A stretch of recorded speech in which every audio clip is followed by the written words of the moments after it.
Welcome again to our channel Ganesha belt.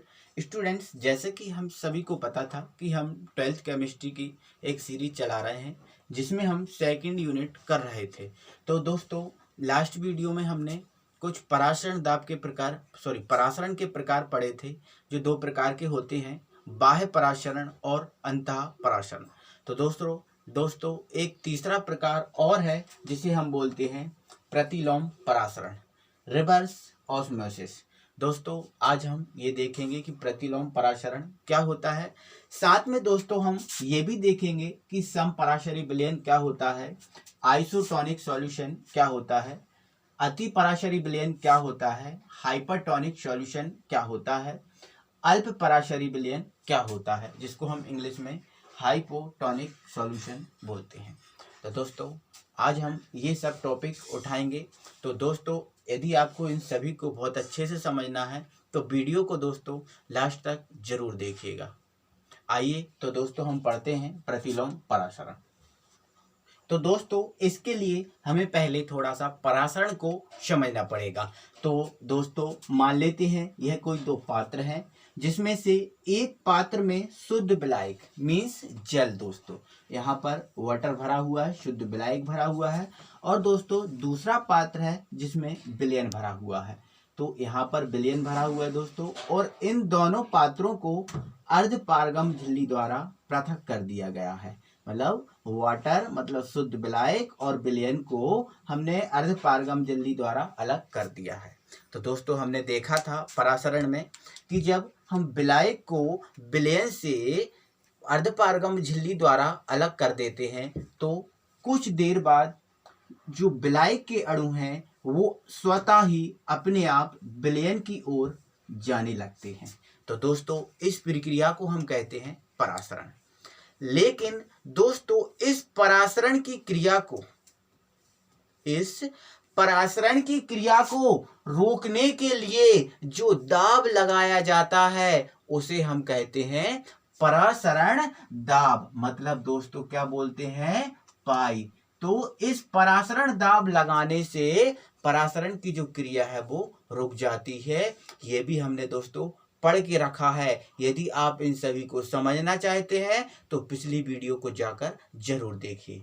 तो दोस्तों, क्या समझा हमने कि इस परासरण की क्रिया को रोकने के लिए जो दाब लगाया जाता है उसे परासरण दाब हम कहते हैं।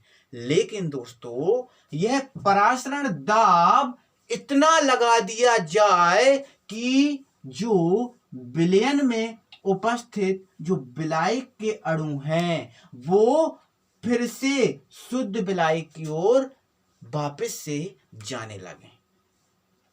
क्या बोला दोस्तों मैंने, यदि इस परासरण दाब का मान इतना अधिक कर दिया जाए कि विलयन में उपस्थित विलायक के अणु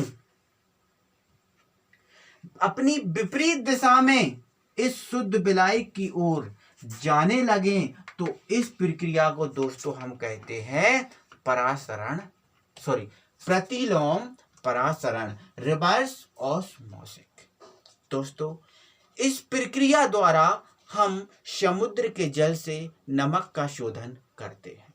दोस्तों, इसके लिए हम क्या करते हैं कि जो नमक का पानी होता है उस नमक के पानी को हम इस पात्र में भर लेते हैं। अब नमक का पानी है तो नमक और पानी मतलब ये विलयन हो गया ना दोस्तों, तो विलयन को हम इस पात्र में भर लेंगे और एक शुद्ध विलायक मतलब शुद्ध जल लेंगे, उसको हम यहाँ पर भर लेंगे। इसके बाद दोस्तों हम इस पिस्टन द्वारा इतना दाब लगाएंगे कि वह दाब परासरण दाब से अधिक हो। तब दोस्तों क्या होगा, उस समुद्र के जल में या समुद्र जल में जो विलायक होगा मतलब जो जल होगा दोस्तों, खारा जल होगा, वो जल आ जाएगा इस शुद्ध विलायक में। और दोस्तों यहाँ पर क्या बचेगा, नमक। और जैसे ही नमक अकेला बचेगा तो उस नमक को हम दोस्तों निकाल लेंगे। तो दोस्तों, इस प्रक्रिया द्वारा हम समुद्री जल से नमक का शोधन करते हैं। तो आइए दोस्तों, इसके बाद हम इसकी लिखित परिभाषा को देख लेते हैं। तो दोस्तों, इसकी परिभाषा है, जब किसी विलयन में उसके परासरण दाब से मैंने अभी बताया दोस्तों, आपको डायग्राम में जो समझाया है दोस्तों वही ए है। यदि आप वहां समझ लेते हैं तो इसको समझने में कोई दिक्कत नहीं होगी। तो जब किसी विलयन पर उसके परासरण दाब से अधिक दाब लगा दिया जाए तो विलयन में उपस्थित, क्या दोस्तों, जो विलयन है उस विलयन में उपस्थित विलायक के अणु, जो विलयन हो रहा है दोस्तों, जो विलयन है उसकी बात कर रहा हूं, उस विलयन के विलायक के अणुओं की बात कर रहा हूं। तो विलयन में उपस्थित विलायक के अणु जो शुद्ध विलायक लिया था दोस्तों उसकी ओर जाने लगते हैं। तब दोस्तों ये प्रक्रिया जो पूरी होती है कि विलयन में उपस्थित विलायक के अणु शुद्ध विलायक की ओर जाने लगते हैं, इस पूरी प्रक्रिया को दोस्तों हम कहते हैं प्रतिलोम परासरण। और दोस्तों मैंने आपको बता दिया है इस प्रक्रिया द्वारा हम समुद्री जल से नमक का शोधन करते हैं। दोस्तों यदि आपको इसको डायग्राम भी बनाना है तो फिर तो सोने में सुहागा, तो वो भी आप यहाँ पर बना सकते हैं एग्जाम में लिखने के लिए, ऐसा मैं बता रहा हूँ। इसके बाद दोस्तों हम समपराशरी विलयन बोलेंगे, समझेंगे। दोस्तों समपराशरी का तो आपको मतलब ही समझ में आ रहा है, सम मतलब समान, पराशरी मतलब परासरण। तो ऐसे विलयन जिनका परासरण दाब समान होता है, ऐसे वैसे विलयनों को दोस्तों हम बोलते हैं समपराशरी विलयन। क्या बोला दोस्तों मैंने?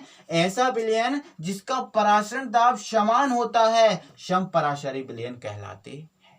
दोस्तों यदि हम नमक का यदि दोस्तों हम हमारा जो रक्त है, हमारा जो ब्लड है, उस ब्लड का 0.9% नमक यूज करें तो वह हमारे रक्त के साथ समान या सम परासरण दाब रखता है, समान परासरण दाब रखता है। तो दोस्तों वो हमें कभी नुकसान नहीं करेगा। दोस्तों क्या होता है, कभी हम ज़्यादा नमक खा लेते हैं, या फिर हम देखा है कि कोई ज़्यादा नमक खाता है और देखा है हमने कोई कम नमक खाता है।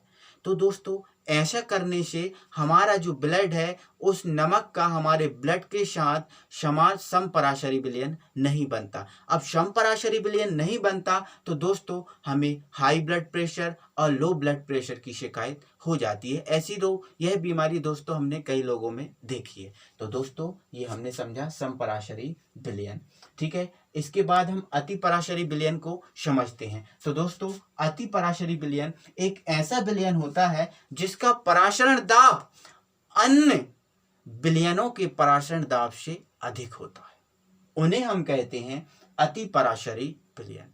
और दोस्तों नेक्स्ट है हमारा अल्प पराशरी विलयन। दोस्तों अल्प पराशरी विलयन एक ऐसा विलयन होता है जिनका परासरण दाब अन्य विलयनों के परासरण दाब की तुलना में कम होता है, उन्हें हम बोलते हैं दोस्तों अल्प पराशरी विलयन। तो दोस्तों आई होप कि जो मैंने आज आपको समझाया है वो आपको बहुत अच्छे से समझ में आया होगा। तो दोस्तों बस आज के लिए हम इतना ही रखते हैं। दोस्तों अगली वीडियो के साथ हम फिर मिलेंगे, तब तक के लिए थैंक यू वेरी मच।